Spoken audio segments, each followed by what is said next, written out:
Check out this new video tonight from the Pahoa lava flow. USGS scientists say they're seeing an increase in the lava flowing through the tube to Puna, but the leading edge remains stalled.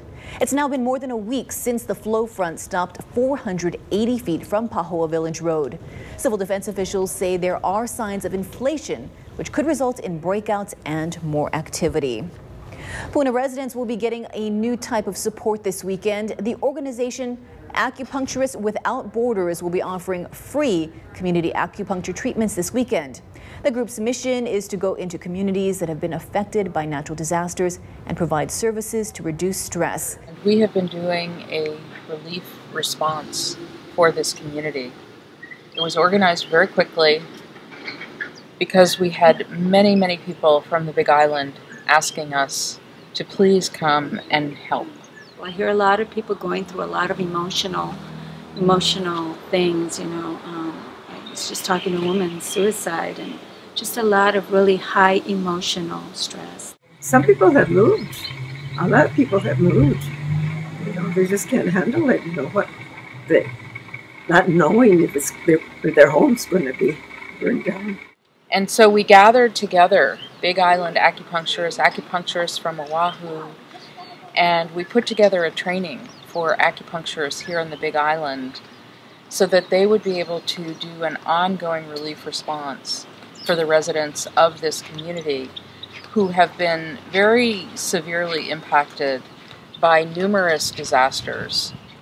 The impact I've seen on the community has been very wide and far-reaching because the pressure of the first hurricane. From Azelle, I had trees fall.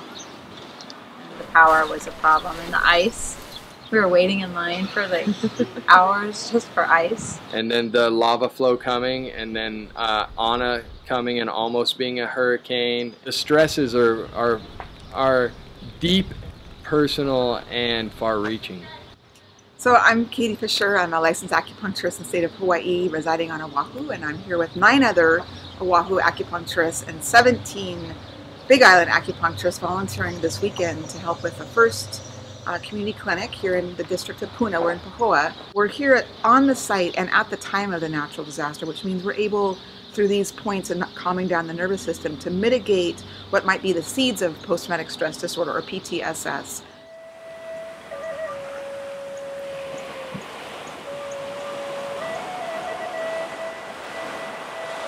So if you can catch it in the beginning, rather than generations down the road, you can potentially stop the cycles of trauma. People who came for treatments were so moved by both the impact of the treatments on their mental health and emotional well-being, and also by the fact that we actually showed up.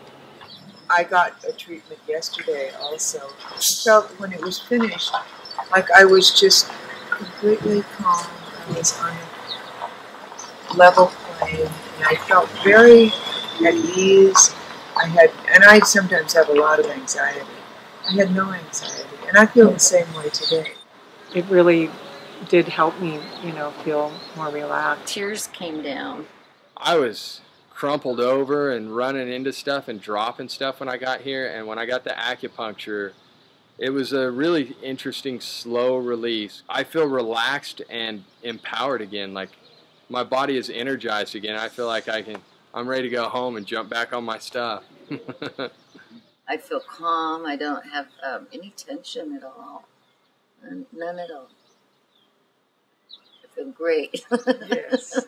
This is not my first time volunteering with Acupuncturists Without Borders. I've also worked in Mongolia and Nepal doing training for communities that have been affected by civil war or cultural trauma.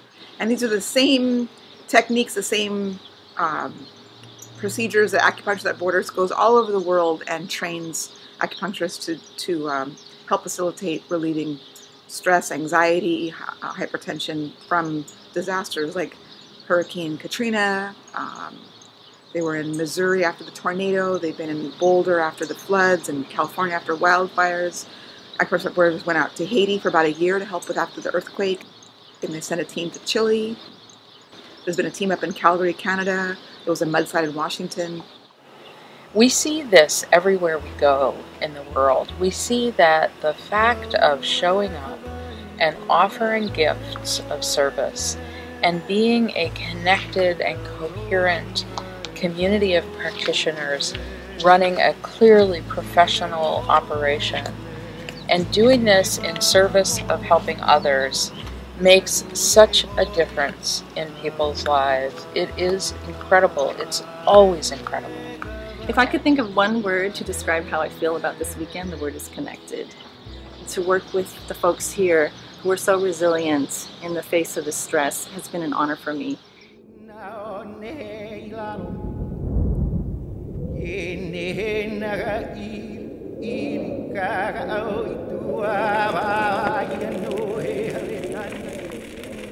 Again, this could be a long-going event which would expand the evacuation area depending on, again, the hazards of fire and smoke and other things, methane explosions. Having resources here with coping tools and capabilities makes things a lot easier for the community.